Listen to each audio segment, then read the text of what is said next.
இப்போ பாருங்க மீன் குழம்பு, காரப்பொடி மீன் குழம்பு எங்கள் வீட்டில் எல்லாருக்கும் சளி பிடிச்சின்னு இருக்குதுன்ட்டு வைக்கிறோம். இப்போ இந்த மீன் குழம்பு வைக்கும்போது நம்ம என்ன செய்யணும், குழம்பு நல்லா இப்படி கொதிக்கும் போது பூண்டு மிளகெல்லாம் வந்து மிளகு சீரகம் பூண்டு இதை நல்லா நம்ம ஒன்றும் பாதியமாக இடித்து இப்படி தூவி விட்டுடணும். இந்த குழம்பு சாப்பிட்டோன்னா சளியெல்லாம் போயிடும், உடம்புக்கு அவ்வளோ நல்லது. இது மாதிரி தூவி விட்டுட்டோங்களா. இப்போ இது நல்லா கொதிக்கிட்டு இப்போ மீன் காரப்பொடியை கழுவி வந்து போடணும். காரப்பொடி இந்த மாதிரி பொடி பொடியாக காரப்பொடியை வாங்கி வந்து நல்லா கழுவிட்டு இப்போ வந்து இது போட்டு அப்படியே இறக்கிடணும். இது சட்டுன்னு வெந்துடும் இல்லைங்களா. இதை கழுவி எடுத்துகிட்டு வரேன். இப்போ பாருங்கள் காரப்பொடியை நல்லா கழுவி எடுத்துன்னு வந்துட்டேன் ஆஞ்சி. இப்போ இதை போட்டு அப்படியே இறக்கிடணும். இது சட்டுன்னு வெந்துடும்.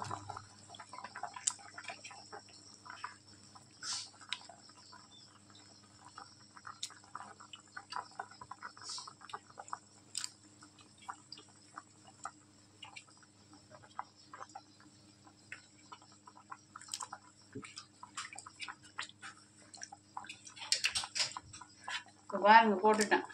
இப்போ இது ஒரே ஒரு கொதி தான் கொதிக்கணும், டப்புன்னு இறக்கிடணும், இல்லைன்னா முள் மீனெல்லாம் குழஞ்சிடும். இப்போ பாருங்க நல்லா ஒரு கொதி கொதிச்சுடுத்து. இப்போ மீன் குழம்ப இறக்கிட வேண்டியது தான். நன்றி, வணக்கம்.